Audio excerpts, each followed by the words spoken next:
थी और बादशाह फूलों के ऊपर सोया करता था। मुद्दतें बीत गईं, जब से होश संभाली यही वजीफा था, बादशाह के लिए फूलों की सेज बचा दी जाती। बादशाह के उस फूलों भरी सेज पे इस्तराहत करता। बूढ़ी हो गई। एक दिन फूलों की सेज सजाई के दिल में ऐसे ख्याल आ गया कि मैं सेज तो सजा के चली जाती हूं और बादशाह आके लेट जाता है, मैं भी तो देखूं कि फूलों पे सोने का लुत्फ क्या है।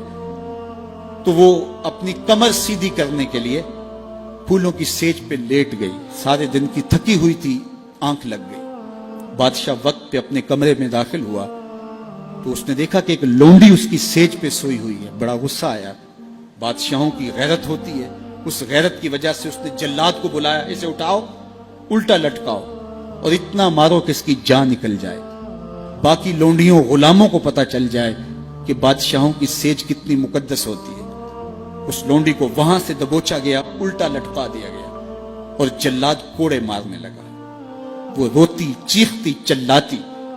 अचानक रोते रोते उसने हंसना शुरू कर दिया। जब वो हंसी ना तो बादशाह ने जल्लाद से कहा, रुको और इसे पूछो रोती क्यों थी और इसे ये पूछो कि हंसती क्यों है। तो जल्लाद ने कहा कि क्यों रोती थी। उसने कहा, जब कोड़ा लगता था तो जान निकलने को आती थी, मैं रोती ना तो और क्या करती। कहा, यह बात तो मेरी समझ में भी है, लेकिन यह बात समझ में नहीं, तू हंसती क्यों है। कहा, मुझे हंसी इस बात पे आई है कि चंद लम्हों के लिए सेज पे सोई हूं तो इतनी मार खानी पड़ रही है, तो जिसको उम्र होगी सोते हुए उसका क्या बनेगा। हमारी ये फिक्र होनी चाहिए कि दुनिया के ऊपर जो हमें नेमतें मिली हैं हमने उसका हिसाब देना है। सुम्मा लतुसअलुन्ना यौमइज़िन अनिन नईम। उस दिन एक एक नेमत का हिसाब देना होगा। ये कोई किस्सा कहानी नहीं है, ये कुरान है। एक एक नेमत का हमें हिसाब देना होगा। आइए इस मुख्तसर जिंदगी को अल्लाह और उसके रसूल के नाम लगा दें। जिंदगी जो गुजर गई सो गुजर गई। आने वाला एक एक लम्हा याद इलाही में बसर करने का अज़्म करें। उनके साथ वाबस्ता हो जाएंगे, रसूल करीम के दामन से जुड़ जाएंगे तो यहां भी खैर है, वहां भी खैर है। और अगर उनके दामन से न जुड़ पाए तो फिर सवाए रुसवाई के और कुछ मकसूम और कुछ मकदूर नहीं है।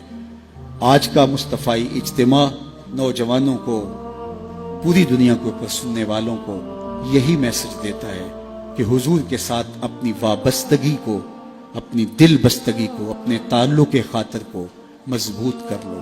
अपना सारा कुछ हुजूर के नाम कर दो। उनसे वाबस्तगी और उनसे उल्फत का रब्त और रिश्ता जब कायम कर लोगे तो फिर दुनिया भी बेहतर और आखिरत भी बेहतर। वरना ये दुनिया भी मुश्किलों, अजियतों और तकलीफों से गुजरेगी और आखिरत का हिसाब अभी बाकी पड़ा है। मुख्तसर जिंदगी है। आइए अल्लाह के हुजूर सच्ची तौबा से अपने आखिरत के मामले साफ कर लें। एक आंसू से माजी के सारे गुनाह धोए जा सकते हैं। अभी सूरज मगरब से तुलू नहीं हुआ, अभी तौबा का दरवाजा बंद नहीं हुआ, उसकी रहमतों के दर खुले हैं। आज की तौबा कल की बेहतरी की जमानत और आज की डटाई कल के पछतावे के अलावा कुछ नहीं होगा। वक्त पर काफी है एक कतरा भी आबे खुश हंगाम का। जल गया जब खेत बरसा मी तो फिर किस काम का। और अगर इन सांसों के बदले सजदा हो जाए, इन सांसों के बदले कयाम हो जाए, रुकू सुजूद हो, रसूल करीम पे दरूद पड़ा जाए, किसी दुखी के सर पे हाथ रख दिया जाए तो ये सांसें काम आ गई। वो खुश नसीब हैं जिन्होंने अपनी सांसें अल्लाह और उसके रसूल के नाम वक्फ कर दी, और वो बदनसीब जो अपनी सांसें, अपना वक्त और अपनी कीमती जिंदगी बर्बाद कर रहे हैं। अब भी वक्त है, अब भी मौका है, तौबा का दरवाजा खुला है। सूरज मगरब से तुलू नहीं हुआ, दर रहमत कुशादा है। आइए मैं और आप अल्लाह के हुजूर सच्ची तौबा से उसकी चौखट पे हाजिरी दें और अपने गुनाहों की माफ़ी मांगे। जिस शौक़ व मोहब्बत से, जिस प्यार के साथ आप लोग तशरीफ़ लाए, मैं आप सब लोगों का शुक्रगुजार भी हूँ।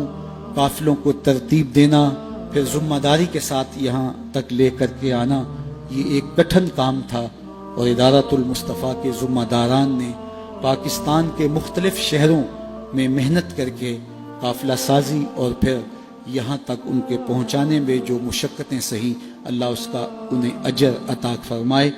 और उलमा, मशाइख, आली मर्तबत बुजुर्ग جو لوگ تشریف لائے میں سب کا شکر گزار ہوں، اور ادارۃ المصطفیٰ کے ان بچوں، ان کے والدین، ان کے اساتذہ اور جملہ معاونین کو مبارکباد پیش کرتا ہوں کہ یہ سند فراغت پا کے آج معاشرے کے اندر دین کی تبلیغ کے لیے اتر رہے ہیں۔